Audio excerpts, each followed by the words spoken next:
अच्छा, लबैल से बात करते हैं। हेलो लबैल। हेलो। सो मैं आप लोगों को बचपन का वाकया सुनाती हूँ। 12 साल की थी मेरे ख़्याल में मैं। तो अम, हमारे मदरसे के जो मौलवी साहब थे उन्होंने बड़े-बड़े नातख़्वाँ और ये सारे लोगों को जमा करके वो जो हैं वो महफ़िल-ए नात करवाना शुरू कर दिया और वहाँ पे मैंने सुना कि मोहम्मद साहब ने हसन से और हुसैन से इतना प्यार था कि उन दोनों में से एक का बोसा लेना शुरू किया और उस बच्चे की ज़ुबान जो है वो अपने मुँह में डाल ली। और मुझे इतना नहीं था पता पेडोफिलिया के बारे में तब, लेकिन मैंने लोगों का रवैया वहाँ पे देखा कि लोग बोल रहे थे सुबहान अल्लाह, माशाअल्लाह, वो जज़ाकल्लाह कोई इस तरह की चीज़ें।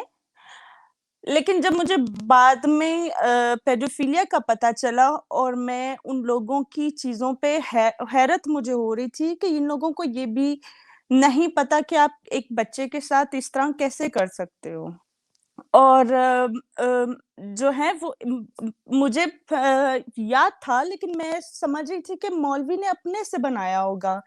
वो मुझे कुछ दिन बाद अभी जो है वो पता चला हारिस से और गालिब से कि मोहम्मद साहब ने अपने नवासे को भी नहीं माफ़ किया। तो मुझे किसी ने बोला गाना सुनाओ तो मैंने कहा कि अगर मेरी आवाज़ अच्छी होती तो मैं वीना मलिक की तरह इंडिया जाके फ़ोटो खिंचा के घर आके तो अच्छा। फिर कह देती अच्छा। कि मेरे साथ भी धोखा हुआ है।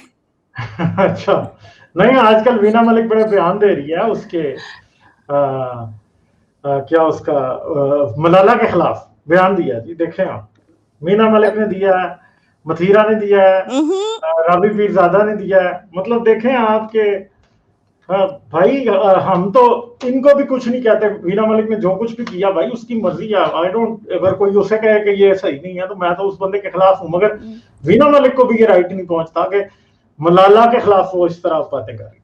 वो हाँ। गालिब जी ये ना औरतों की मेंटालिटी मुझे लगती है, हम्म। क्योंकि हम लोग इस तरह से दबी हुई हैं और हमने मर्दों की तवक्कुआत पे पूरा उतरना है, तो हम एक-दूसरी को नीचा दिखाएँगे और अपने हम्म। आप को जो है ना वो पाक साफ और सबसे बेहतरीन औरत साबित करेंगे। हम्म। हाँ, ये तो इसलिए बात है। और अगर वीना मलिक ने वहाँ पे इंडिया में तस्वीरें खिंचाई हैं या शादियाँ की हैं, तो वो डिफेंड करे, उसका राइट है। अगर वो करना चाहती थी, वो उसका जिस्म में जाके जो मर्ज़ी करे। हाँ, जो मर्जी, मतलब मुझे तो देखें उसने कोई भी पिक्चर खिंचवाई है, मुझे तो उस पर कोई इतराज ही नहीं है भाई। खिंचवाए वो, चाहे जाके प्ले बॉय की मॉडलिंग करे, मुझे इस पर कोई इतराज नहीं।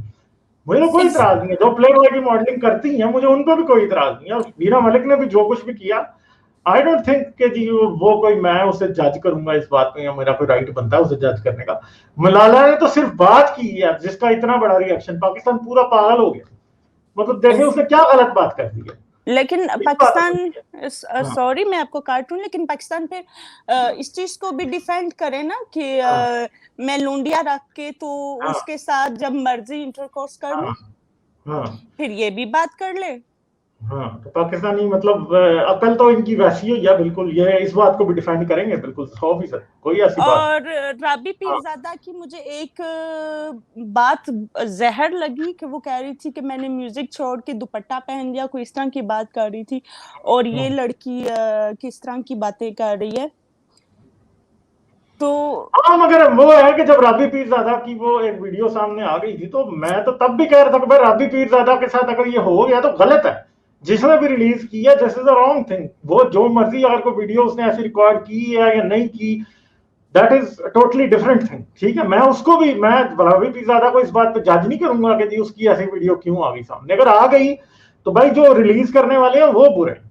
ठीक है। तो इन, एग्ज़ैक्टली।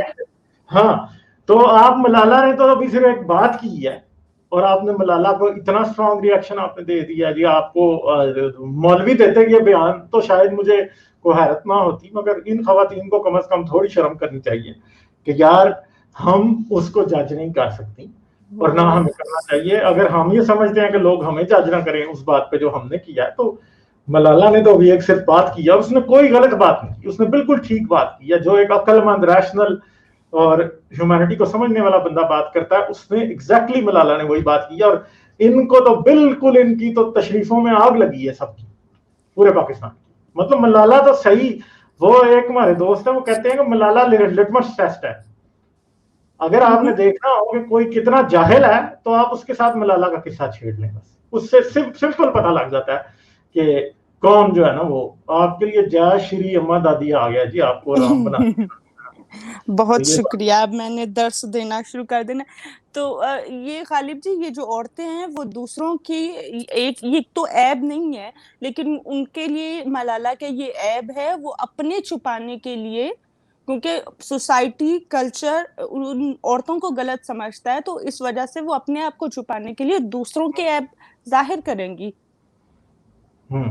वैसे वो मैंने आज आप लोगों की सुनी थी, आपकी और महलीज की, वो एक वीडियो, वो जो एक मोमिन आया हुआ था आपके पास, जो ये मान नहीं रहा था कि औरत को फैंटी लगाने की जरूरत है। आप लोगों ने वैसे उसकी ठीक क्लास ली है दोनों ने। वो एक तो हाँ वो बोल रहा था कि हाँ ना, वो क्यों नहीं मानती मेरे साथ इंटरकोर्स करने के लिए, हाँ उसको करना चाहिए। कि तू अगर घर का, अब मेरा अगर हस्बैंड जो है वो घर पे रहता है और मैं काम करती हूँ, तो मैं काम से आके उसको भी कहूँ कि आजा जी, सीधा हो जा, अब तेरी हाँ बारी है। हाँ हाँ।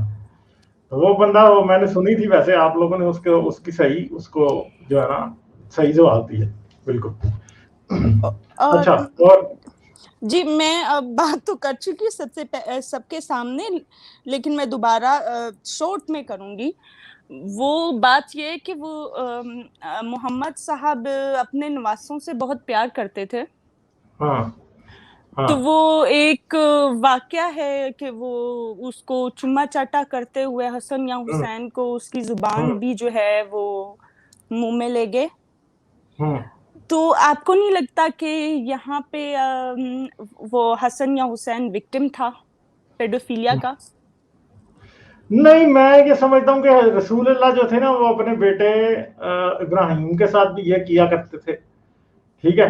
और इनके भी, मतलब ये फ्रेंच किस बच्चों से करते थे। अब पता नहीं है कि ये बात सही है या नहीं है, मगर अगर तो ये पता लगे कि रसूल अल्लाह किसी बच्चे को, इस तरह के बच्चे को कोई गलत बात की है, तो मसला ये है कि बात वहां करनी चाहिए जहां पे तनकीद बनती है, ठीक है। और इस्लामिक ट्रेडिशन से हमें यह तो पता लगता है कि आयशा शायद 9 साल की थी जब रसूल अल्लाह ने उसके साथ सेक्स किया। मगर इन बच्चों के बारे में आई डोंट वांट टू मतलब गिव एनी सजेशन के जी ऐसा कुछ कहा जा सकता है, मेरा नहीं ख्याल। क्योंकि ये एक बड़ी सिंपल बात है कि ये है मुस्लिम फैमिलीज में ये नहीं होगा, मगर एटलीस्ट मैंने खुद औरतों को ये करते देखा है। वो जुबान तो नहीं बच्चे की चूसती, मगर एटलीस्ट माएं भी बच्चे को लिप्स के ऊपर बच्चे को किस देती गालिब हैं। जी, वो हाँ देखिए, जब हाँ बाहर के जो गोरे हैं, तो हम्म, वो अपने बच्चे को सिखाते हैं कि कहाँ पे माँ बाप हाथ हाँ लगा सकते हैं और कहाँ पे हाँ कोई और नहीं। मोहम्मद बाप नहीं था सनिया हुसैन का, और मोहम्मद का कोई हक नहीं था बनता कि पहली बात तो ये कि उनके लिप्स पे किस करे, और अगर कर दी तो ये लिमिट क्रॉस नहीं थी करनी चाहिए। अब ये मतलब मैं वो आपको यही कह रहा हूं ना कि उनका ट्रेडिशन क्या था। अरब अभी भी मर्द भी मिलते हैं तो मुंह चूमते हैं, तो that thing could be totally non sexual as well, I don't know. मैं हमें ऐसा नहीं मिलता कोई इशारा कि रसूल अल्लाह ने कभी किसी बच्चे, एटलीस्ट मर्द बच्चे की तरफ या मेल बच्चे की तरफ ऐसी नजर रखी हो, ठीक है। इसलिए आई डोंट, मैं मतलब ये नहीं कहूंगा कि जी बात इससे कोई आगे जानी चाहिए। आयशा वाली बात पे लोग तनकीद करते हैं चाइल्ड अब्यूज की तरफ, और वो जस्टिफाइड है, मगर इधर की तरफ अब मैं ऐसा नहीं कह सकता कि कोई ज्यादा इस तरफ करने की जरूरत है। हो सकता है कि आई डोंट नो, मतलब ओके, चलें, ठीक है, बहुत शुक्रिया। चलें, चलें ठीक है, सही है, आती ओके, रहे ना। बाय। ठीक है, ठीक। Okay, thank you, bye bye.